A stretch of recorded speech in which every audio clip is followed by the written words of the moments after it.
Hello and welcome to another Stardew Valley video. If you can hear birds in the back, it's because it's currently 6:47 a.m. Why am I awake? Because I'm done with my finals and I'm ready to fuck my sleep schedule up. Today, I would like to talk about a poet. This poet was very accomplished, if you will.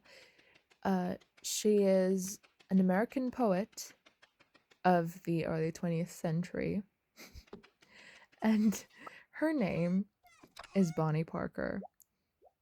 Why should I care about Bonnie Parker, you may ask, and why are you talking about her? It's because she is the Bonnie of the Bonnie and Clyde duo. If you're like me, you've only heard about them. Like, they're a very, very famous, couple, but I didn't know why. I just know they were like a duo that got killed. They probably did something I didn't know. And I learned this very poet, this very woman, did a lot of shit, if you will. Um, so I'm going to pull up a quote from the Wikipedia article. Yes, I'm using Wikipedia for this. So, Bonnie and Clyde were an American criminal couple who traveled the central United States with their gang during the Great Depression. Known for their bank robberies, although they preferred to rob small stores or rural gas stations. It doesn't say here, but they were also in a gang, or they had a gang. I don't remember which. I think they had a gang. I am not sure. I'm not a reliable source. But they also killed 9 police officers and 4 civilians. So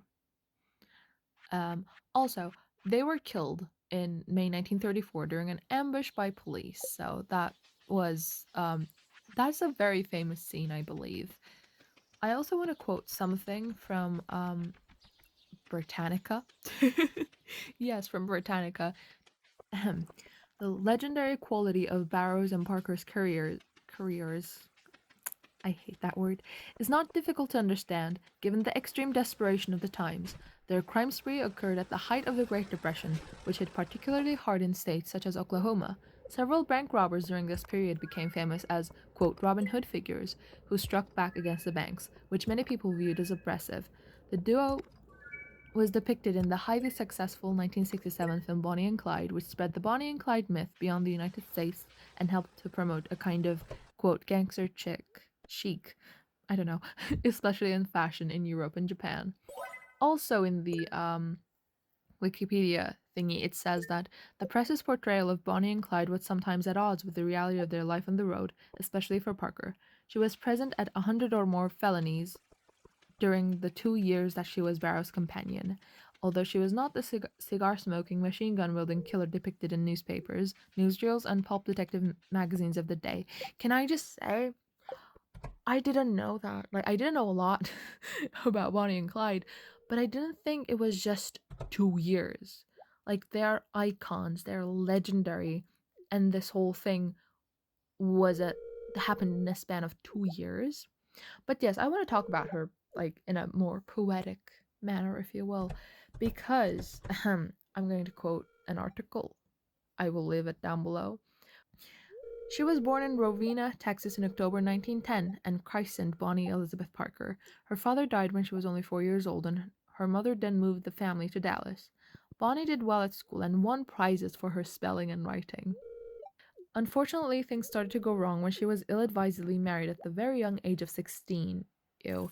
Both of them dropping out of school. Her husband, Roy Thornton, was frequently on the wrong side of the law and was often incarcerated for a variety of crimes. For this reason, at least, the marriage was on shaky ground and they lost touch in 1929, only 3 years after their wedding. Bonnie reverted to living with her mother and soon became bored with her existence in what was then a small provincial town. Can I just say I love that? Soon became bored with her existence. Felt queen. Felt. It was not too long, though, before she ran into her future partner in crime, Clyde Barrow. It is part of the legend that the man released from prison in 1932 was unrecognizable from the young boy who had first been arrested. Some described him as a rattlesnake. I have no fucking clue what that means. There was an almost immediate mutual attraction, and their paths to eventual destruction began here. A number of robberies, with ever increasing violence and bravado being a feature, took place. Bonnie and another gang member were caught after one failed robbery, and she was sent to jail. And this is where we get to her three poems, at least the ones that are on this website. One of the pieces she wrote is called Suicide Cell, and you know what?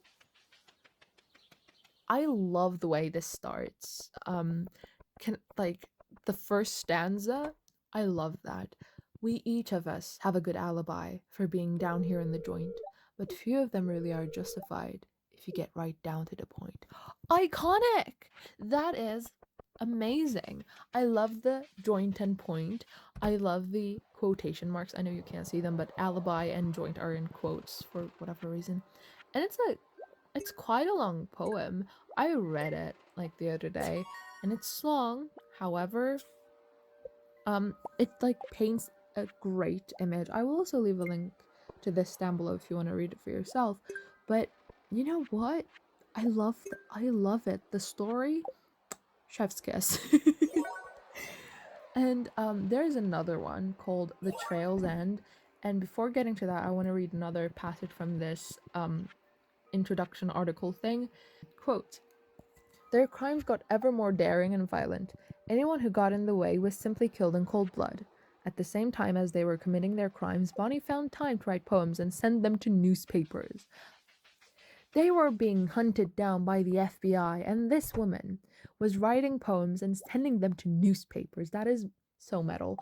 But, anyways, this was a time of general economic depression, and some people viewed their exploits with a certain amount of awe and respect, although it could not be proved, at first, that they had actually been killing people. The Barrow Gang themselves felt that they were desperados just trying to make a living the best way they could. Here are the last few lines of the poem, the Ballad of Bonnie and Clyde, also known as The Trail's End, that Parker wrote and sent to a newspaper.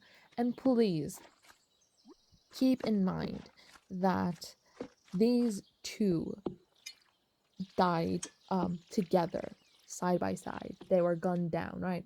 Anyways, before getting to the last stanza bit thingy, I also want to finish the thing.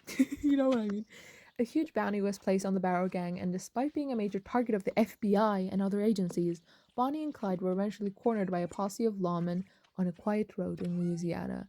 The pair died, their bodies riddled with dozens of bullets. Their robbery and killing spree had lasted the best part of 2 years, but it was only a matter of time before they were stopped. Bonnie Parker was just 24 years old when she died on 23rd of May 1934. Iconic is all I can say. And also, wow, 24, 2 years of being hunted by the like everyone, like every agency ever, and she got married at 16. That is wild. But you know what? I'm gonna I'm gonna get into the ending of this poem because it's weird. The last two stanzas are, quote, they don't think they're too smart or desperate. They know that the law always wins. They've been shot at before, but they do not ignore that death is the wages of sin. Someday they'll go down together. They'll bury them side by side. To few it'll be grief, to the law a relief, but it's death for Bonnie and Clyde. I'm gonna clap for this one. Iconic. I love that. The someday they'll go down together, they'll bury them side by side. To few it'll be a grief, to the law a relief, but it's death for Bonnie and Clyde. Yes. Fuck me up, Bonnie. Yes, Bonnie Parker. Also, they don't think they're too smart or desperate. They know that the law always wins. I'm feeling things and I love it. I love when poetry is written like this. They've been shot at before, but they do not ignore that death is the wages of sin. Yes, Bonnie. Yes, my queen. My killing spree queen. But you know what? I think this is enough. fangirling for a criminal.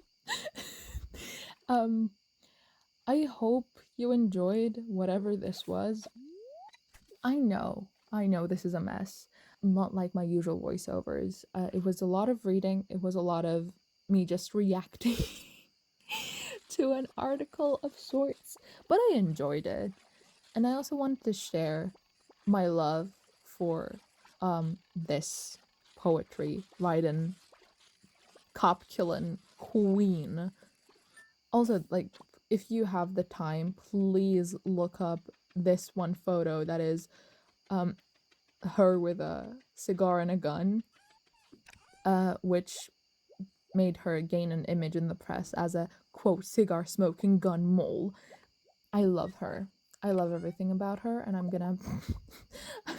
I love her. That's it. I'm gonna frame a few of those stanzas, but that is it from me for today. Thank you for tuning in, and I hope you liked this little story about a good old American poet. Let me know down in the comments if you want me to look into more people rather than just like overall stories, and I will look into them. But like I said, this is the end. Hold your breath and count to 10. um, don't forget to like, comment, and especially if you're new here, subscribe. This channel is a mess, and I'm swimming in it. Come join me. It'll be fun. I hope. I think. I don't know. We'll see. But that is it. Once again, from me for today. I hope you have a wonderful, lovely, magical day. Bye.